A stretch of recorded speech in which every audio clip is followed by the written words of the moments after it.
어린이는 지금 당장 놀아야 한다. 둘, 어린이는 지금 당장 건강해야 한다. 셋, 어린이는 지금 당장 행복해야 한다.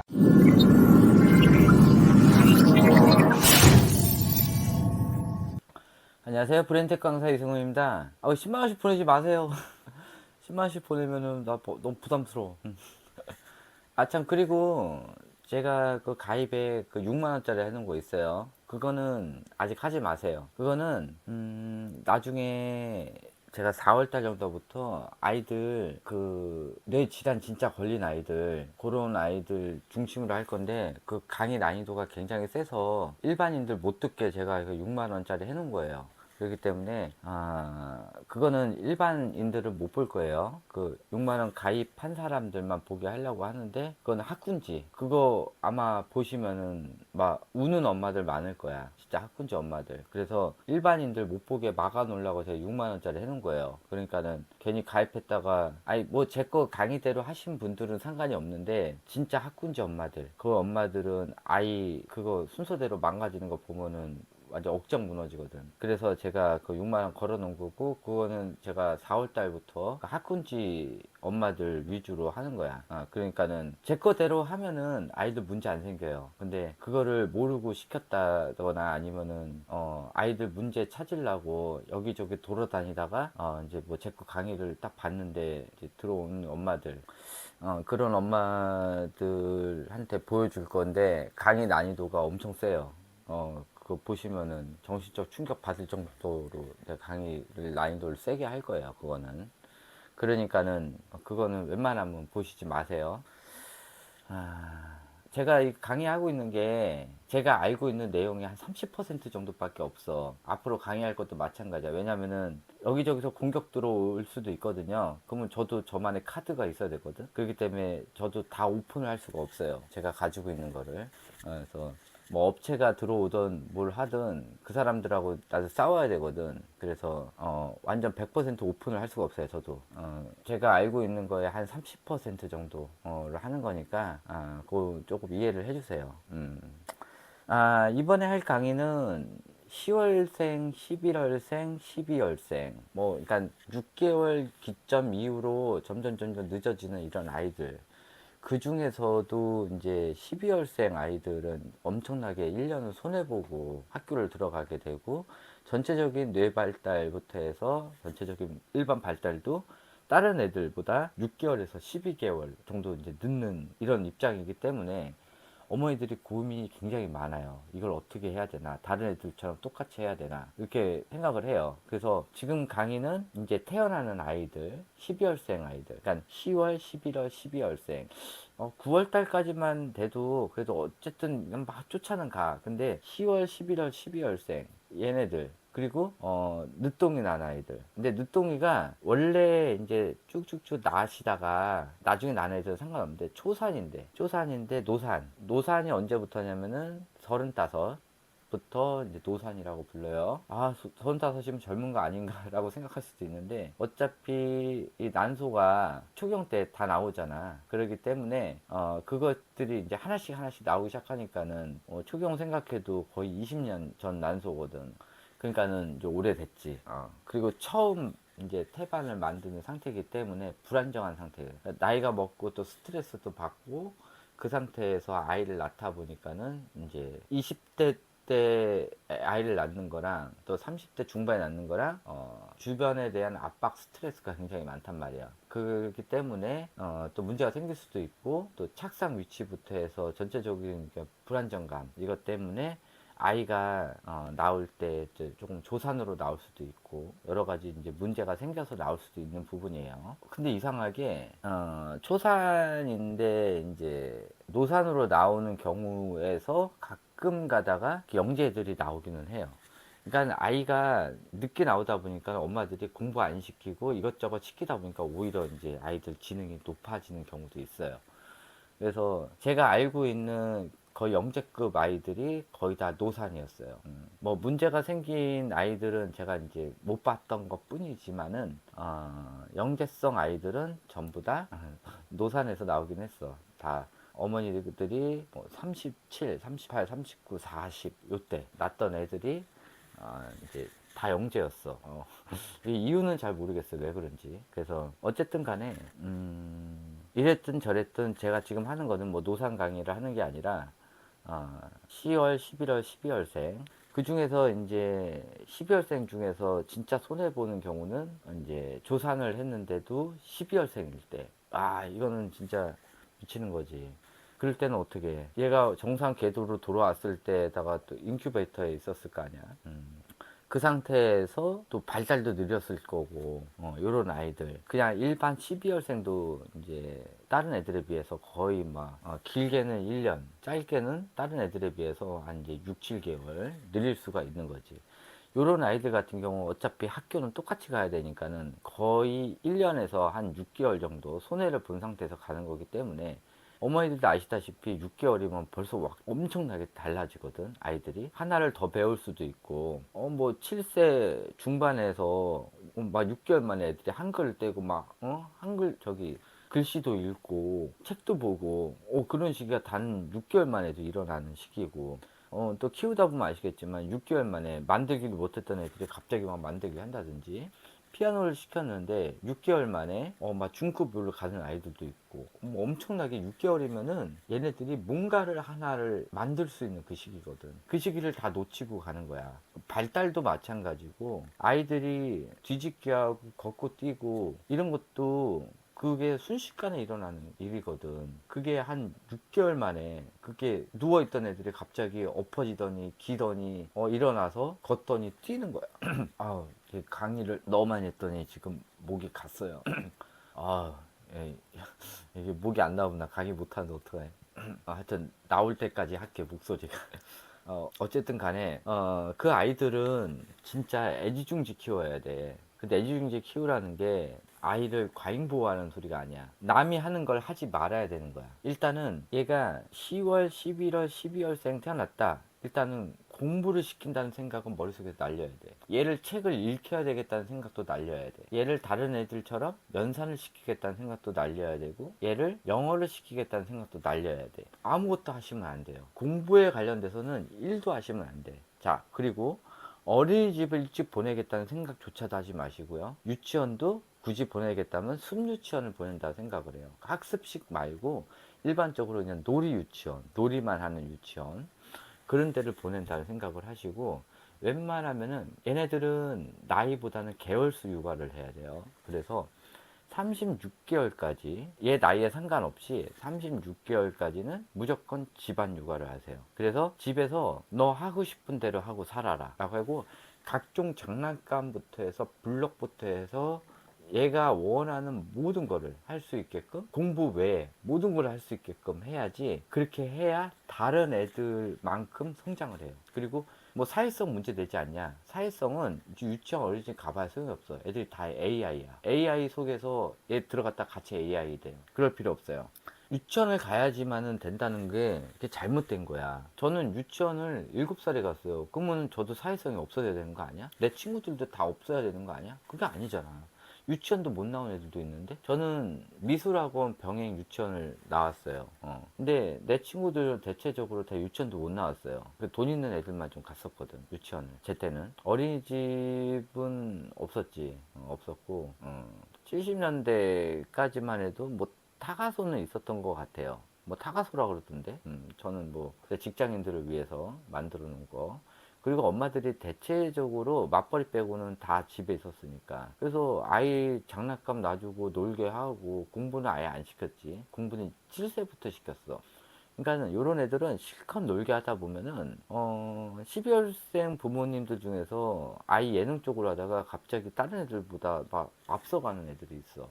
그러니까는 공부를 시키려는 생각하지 마시고 무조건 아이랑 놀이 위주 이런 걸로 해서 좀 집안 교육을 하고 엄마가 아이를 위해서 해야 되는 건 뭐냐면은 얘가 남자아이면은 남자아이를 위한 만들기, 그리기, 종이접기 이것도 공룡 자동차 이런 걸 해야 돼. 엄마가 또 노력을 하셔야 돼. 얘가 12월에 태어나고 싶어 태어난 게 아니잖아. 솔직히 그건 엄마 아빠가 잘못한 거지. 12월에 태어난 게 아이 문제가 아니잖아. 그러니까는 그만큼에 해당하는 거를 엄마 아빠가 노력을 해야 되는 게 맞는 거지. 그리고 뭐 블럭 같은 경우도 엄마가 만들 줄 알아야 돼. 자동차 블록부터 해서 얘가 공룡을 좋아한다? 엄마가 공룡도 그릴 줄 알아야 돼. 모든 걸 아이가 좋아하는 걸 해야 돼. 그래서 어쨌든 제가 얘기하는 24개월, 36개월 이런 거 해당하는 거를 순차적으로 해야 되는 건 맞는 거야. 자, 이제 문제는 7살이란 말이야. 지금 현재 7살인데 12월생이야. 이 아이가 얼마만큼 지금 능력이 있는지 모르겠어요. 뭐 한글도 다 하고 뭐 영어도 하고 그랬단 말은 얘는 태어나면서 거의 공부만 했단 소리야. 가뜩이나 다른 애들보다 느린데 공부만 했단 소리야. 그러면은 공부를 했던 스타일이면은 이거 1월생 애들도 발달이 느린 아이들이 있거든. 그러면은 얘가 발달이 지금 빠른가 느린가를 봐야 되는데 요즘 애들 다 발달이 느려가지고 지금 코로나 이전 애들에 비해서도 발달이 한 1년간 느려 애들이 전체적으로. 기본적으로 언어 지원도 많이 왔었고 이 책류가 때문에 다 언어 지원이 온 거야. 코로나는 핑계예요. 아이한테는 코로나가 아무 소용이 없었어. 근데 좀 문제가 됐던 코로나 시기가 언제냐면은 36개월 전후에 코로나가 생겼던 아이들. 요런 아이들은 양옆으로 이제 2년. 그러니까 36개월 전후, 그러니까 한 30개월. 이때부터 코로나 있던 애들. 요런 애들은 좀 문제가 됐었어. 그리고 학교 입학하자마자 코로나가 있었던 지금 초등학교 5학년 아이들, 이런 애들은 문제가 생겼어. 5, 6학년 아이들. 근데 전체적으로 봤을 때 지금은 이제 코로나가 이제 문제는 아니니까 제 7살짜리 애들도 사회성 발달 시기 때 문제가 있었을 수도 있지. 코로나가 그때 있었으니까. 어쨌든 간에 코로나에 있었을 때 대체적으로 엄마들이 할 수 있었던 게 집에서 책 가지고만 했지. 그때 차라리 장난감 가지고 놀고 이랬으면 더 나을 뻔 했는데 엄마들도 이제 일에 지치고 뭐 이제 스트레스를 받으니까 집에서 할 수 있는 게 책밖에 없었어. 그러다 보니까는 아이들이 이제 그때부터 문제가 생기기 시작했고 이왕 뭐 집에 있는 김에 영어나 하자 해가지고 시작한 게 이제 그게 문제가 터진 거야. 학교 들어가기 전에 영어를 좋아했다? 얘는 100% 한국말 싫어해요. 국어 싫어해요. 국어를 싫어하는데 어떻게 학교 수업을 해? 영어를 더 좋아해. 국어를 싫어해. 얘네들은 대체적으로 4, 5학년 되면은 못해. 학교 수업을 못 쫓아가. 그리고 국어는 포기하니까는 그걸 어떻게든 초등학교까지 버텼다 하더라도 결국은 중학교 때 못하는데 초등학교 때 만약에 시험이 있었으면은 얘는 다 죽 썼을 거야. 근데 시험이 없었기 때문에 지금 버티고 있는 거야. 잘하겠지 하고. 얘 뭐 한글 읽고 책 읽는데요. 근데 국어 문제 좀 풀어봤어요? 아니요. 못 풀리는 거야. 겁이 나가지고 엄마들이 영어 하는 애들. 그리고 얘네들은 싫어하거든. 문해력도 떨어지고 그렇게 되는 거예요. 그래서 일찍 영어 시키면 안 좋아. 왜 다 속아가지고 영어를 다 시켜가지고 그래. 나중에 4, 5학년 돼가지고 울면서 나한테 전화하려고 얘 어떻게 해요? 영어 시키지 말라는데 영어 시켜가지고 애가 한국 국어를 못해요. 문장 이해력이 떨어져요. 계속 영어만 하려고 그래요. 어떻게 해요? 영어 하느라고 돈을 막 1억, 2억을 썼는데 애가 영어만 한대. 국어는 아예 볼 생각을 안 하고 문해력도 떨어져가지고 얘가 이해를 못하는데 어떻게 해요? 그건 또 어떻게 해? 아까도 어떤 어머님이 얘기하는데 국어는 집을 팔아도 안 된다는 거야. 그러니까는 학교 가기 전에 국어가 중요한 게 아니라 많은 어휘. 근데 엄마들이 착각하고 있는 게 책으로 어휘가 는다고 생각해. 이게 아니에요. 36개월이 지난 다음부터 애들이 이 왜 굴레에 빠져. 엄마 이거 왜 그래? 왜 그래? 왜 그래? 왜 그래? 그럼 엄마가 대답을 성실하게 해주잖아. 그럼 얘들 성실하게 물어봐. 근데 엄마가 대충대충 대답해 주잖아. 대충대충 대답해 주다 보면은 아이가 이걸 장난삼아 또 왜 이런단 말이야. 그러면 안 돼. 엄마도 성실하게 대답해 주고 말에 꼬리야 꼬리를 계속 물어서 얘가 끊임없이 나오게 해줘야 돼. 그때 언어 확장시키거든. 그 36개월에서 약 2년간 얘가 알아들을 수 있는 단어가 그 단어 폭이 한 1200단어 정도 알아들어요. 그때 왜 굴래? 그때 엄마랑 대화를 하면서 이것저것 알아보고 이유 듣고 아이가 이해를 하면은 엄마랑 얘기하는 사이에 그 단어가 다 들어오는 거야. 그래서 왜가 엄마가 보기에는 이게 무한의 굴레긴 한데 이거를 1년간에서 2년간 얼마나 잘해주냐에 따라서 애가 말빨이 달라져. 말빨이 달라져야 애가 문해력이 생겨요. 그러면은 그때부터 나중에 한글 뗀 다음에 하면은 학교 들어가서 애가 책을 읽잖아. 그걸 다 이해하고 봐. 근데 그걸 왜 미리 읽히냐고. 그럴 필요가 없어요. 그리고 얘네들 같은 경우는 이제 7살짜리 애들 만약에 잘 모른다 그러면은 얘 초등학교 1학년 가서 다 뛴다라고 생각을 하고 천천히 마지막으로 놀아 아이랑 재밌게 아이랑 여행도 다니고 해볼 거 다 해보고 해외여행도 가고 아이랑 마지막 좋은 추억을 쌓아요. 이거는 12월생 아이뿐만 아니라 모든 지금 제 강의를 듣고 있는 모든 7살짜리 아이들 마지막이야. 학교 들어가기 전 마지막을 진짜 즐겁고 행복하게 보내야 돼. 이게 마지막 기억이 평생 가는 거야. 7살 기억. 이 사람이 50살이 되고 60살이 되더라도 7살에 행복했었다. 이 기억이 남게 해주라는 거야. 이 아이가 4학년이 되고 5학년이 돼도 이 7살 기억만큼은 안 잊어버리게 행복하게 만들어 주라는 거야. 공부를 시키지 말고 최대한 아이랑 즐거운 추억을 쌓으라는 거야. 공부 학교 들어가면 미친 듯이 해. 얘가 한글만 떼고 연산 한 자리 더하기 빼기만 하잖아. 그러면 학교 들어가면 돼. 하나도 안 중요해. 학교 들어가게 되면은 할 놈이면 하고 안 할 놈이면 안 해. 나는 또 1학년 들어가도 애들 놀려주라고 그러잖아. 그래야 되는 거예요. 공부 그 막 시키잖아. 3, 4학년 되면은 애들 공부 안 해. 아니 학교라는 데를 들어가가지고 3학년 딱 지나니까 학교가 재미없대. 왜? 엄마가 하루 종일 스케줄이 다 학습에 관련된 거니까.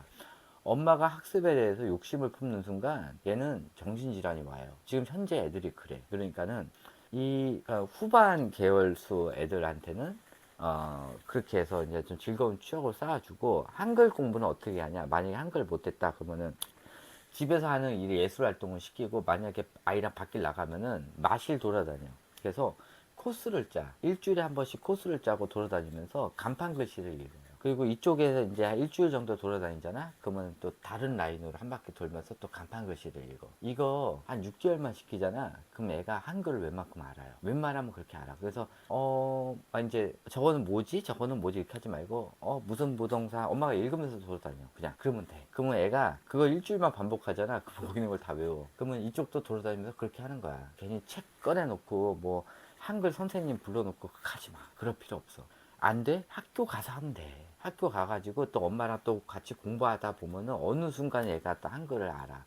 또 한글 알았다고 또 쓰기 순서 또 강요하지 말고. 쓰기 순서는 얘가 쓰기를 딱 시작하는 순간 6개월에서 1년이 지나야 정상적으로 써요. 그러니까 굳이 쓰기 순서 강요하지 말고 얘가 쓰기를 할 때 얘가 힘들면 엄마가 다 써주면 돼. 그렇게 해서 해요. 그렇게 해가지고 1학년 때까지 너무 급하게 생각하지도 말고 아유 얘는 뭐 10월생이니까 그냥 1년 늦었다고 생각하자. 마음을 내려놔. 절대 급하게 생각하지 말고 옆에 사람 너희들은 일찍 애가 개월수 빠르잖아. 우리 애는 느려. 이렇게 얘기를 해요. 그 옆에서 그 오지랖 떠는 아줌마들 얘기 듣지 말고 또 교구 들여놓지 말고 책 들여놓지 말고 얘가 학교 들어가기 전까지 책이 없어도 돼. 하나도 안 중요해. 왜? 기간 가면 볼 거 아니야. 그러니까 얘가 그 운해 활동에 나중에 올려야 되는데 36개월부터 이제 운해 활동 올릴 거예요. 그 올릴 때 얘가 만약에 자동차에 대해서 좋아하잖아. 그럼 자동차에 관련된 뭐 잡지책이나 책 같은 거 한 2권. 공룡 좋아하잖아. 그럼 공룡에 관련된 책 2권. 많이씩 놓으면 안 돼. 딱 2권. 이런 식으로 해서 아이만의 책장을 하나 만들어주고 거기다가 한 2권씩 얘가 좋아하는 걸로 이렇게 채워나가면 돼. 그렇게 책을 채워나가라고. 그렇게 해서 하시고요. 책 많이 놓지 마시고 잠자리 독서 어떻게 해요? 안 해도 돼. 아니 도대체 잠자리 독서를 누가 만든 거야? 어떤 또라이가 만들었는지 모르겠어. 그런 거 없었어. 왜 잠자리 독서를 그걸 해가지고 애를 잠을 못 자게 만들어? 왜? 애가 책을 읽어줘야지만 잠을 자잖아. 왜 그 짓을 왜 하냐고. 하지 마요. 잠자리 독서를 하는 게 아니라 애가 잠자기 전에 한두 권 읽어주고 재우라는 거야. 왜 애 자고 있는데 뉘어놓고 그 책을 읽히고 있어. 차라리 애랑 얘기를 해. 옛날 얘기를 해주다든지. 그렇게. 그거 쓸데없는 거 하지 말아요. 그리고 학교 들어가도 그 애 2학년 됐는데 애 2시간씩 읽어줄래? 그거 하지 마. 애 자기 전에 그냥 한 30분 읽어주고 애랑 얘기 좀 하고 그러고 자. 힘들게 왜 힘든 짓을 해. 하지 마. 36개월 이전 애들한테 제발 좀 읽어주지 마. 애들 기억도 못해. 36개월 이전에 영어 공부한 거 애가 36개월 이전에 영어 터졌다. 엿된 거야. 기뻐할 게 아니라 엿된 거라고. 아유 답답해 진짜. 그렇게 하지 마세요. 얘가 영어를 36개월 이전에 좋아했다. 그럼 얘는 한글하고 빠이빠이야. 얘 문해력 100% 떨어져요. 학교 가면은. 그러면 길어봐야 초등학교 5학년까지밖에 못한다니까. 학교 공부를. 그렇게 돼요. 나중에. 하지 시키지 마. 또 동영상 보여주지 말고. 특히 10월, 11월, 12월생 애들 동영상 보여주잖아. 그러면 얘는 발달 지연까지 와요. 지금 원래 느린 데다가 또 발달 지원까지 와. 그러면 얘 학교 들어갈 때 되면 다른 애들보다 1년 반 늦어요. 동영상 볼 시간을 얻게 얘랑 미친 듯이 놀아요. 그래야 돼요. 아셨죠? 그렇게 해야 돼요. 얘랑 만들기를 하든 그리기를 하든 얘를 진짜 쉼없이 해야 되고, 특히 남자아이들 동영상 보여주면은 이거는 생년월일 상관없이 무조건 발달 지어놔요. 남자애들 뭐 영어 영상이라 괜찮아요, 뭐 수학 영상이라 괜찮아요. 이 갭을 다 사기예요. 패드 학습? 아, 패드 학습하면요 애들이 그래도 생각하면서 보잖아요. 다 장사 속이에요. 무조건 애들 뇌 망가져요. 패드는 5학년 때까지 무조건 보여주시면 안 돼요. 학습용이든 뭐든 아이가 보는 순간 그때부터 뇌에 데미지가 쌓여요. 변형계에. 그래서 애들이 감정 조절을 나중에 못하게 되면서 막 지면 돌아버리고, 그 다음에 애들이 말이 험악해지고, 그 다음에 싸움에 관련된 거 이런 거 좋아하고 이렇게 돼요. 이렇게 되니까는 패드 학습을 해도 애들이 그렇게 변해요. 특히 남자애들. 이 테스토스테론이라는 이 호르몬 작용을 그런 감정 조절을 못하게 되는 그런 현상이 일어나서 애들이 더 포악해져. 공부는 해서 애가 습득이 되는데 포악해져요. 뭐 그거 상관없다고 시키세요. 우리 애가 막 포악성이 되고 뭐 누굴 패고 다니든 상관없이 공부만 잘하면 된다. 그 생각하면 그냥 시켜. 도대체 어떤 걸 원하는지 모르겠지만은 나중 되면은 얘 기억력까지 떨어져요. 그리고 유아기 때 패드 학습하면요 나중에 학교 가가지고 그 책 읽잖아, 그 문해력이 떨어져요. 또 어떤 애들은 아예 책조차를 안 보려고 그래요. 그리고 패드로 보는 글씨랑 책으로 보는 글씨랑 받아들이는 뇌가 달라요. 그러니까는 잘 선정해서 하세요. 일단 개월수 늦은 아이들 설명을 했어요. 추가 질문을 받아보고요. 그 질문에 의해 가지고 이것도 2차 강의에 한번 올려드리도록 할게요. 이것으로 강의 끝마치도록 하고요. 내가 지금 목소리가 너무 안 좋아져 가지고 좀 이해를 해주세요. 저번 달하고 너무 달라졌어. 지금 2달 만에 강의를 거의 한 130강의를 올렸더니 지금 목이 많이 갔어. 그리고 하루에 평균 6시간에서 7시간 상담을 하거든. 그래가지고 남자로서는 완전 최악의 목이 됐어. 그래도 제가 해줄 수 있을 만큼은 해줘요. 또 저랑 상담할 때 일단 제가 5,000명까지는 무료라고 그랬잖아요. 또 상담한다고 또 상담비 보낸다고 저한테 카톡으로 이렇게 보내시는데 저 어차피 그거 돈 못 받아요. 그러니까 돈 보내지 마세요. 또 고맙다고 돈 보내시는 분이 있는데 어차피 제가 그걸 받을 수가 없어. 일부러 제가 돈을 못 받는 그 카톡으로 한 거예요. 그러니까 돈 보내지 마세요. 어차피 돈 못 받아. 나중에 유료 되면은 제가 아이디 바꿀 거야. 그러니까는 어차피 지금 무료로 하니까 그다음 연락 줘요. 제가 안 바쁠 때 해줄 테니까 걱정하지 마시고. 네, 이것으로 강의 끝마치도록 하겠습니다. 감사합니다. 네, 어린이 해방군이 뭐예요? 어린이 해방군은 노는 거다. 어린이 해방군은 놀고 또 논다. 그러니까 어린이 해방군은 선언한다. 하나, 어린이는 지금 당장 놀아야 한다. 둘, 어린이는 지금 당장 건강해야 한다. 셋, 어린이는 지금 당장 행복해야 한다. 어린이를 위한다는 학교와 학원 그리고 부모의 간교한 주문을 현지에 물리치고 나 어린이 해방군 총사령관 방구뽕은 지금 당장 행복한 어린이를 위해 노래한다. 얘들아, 놀자!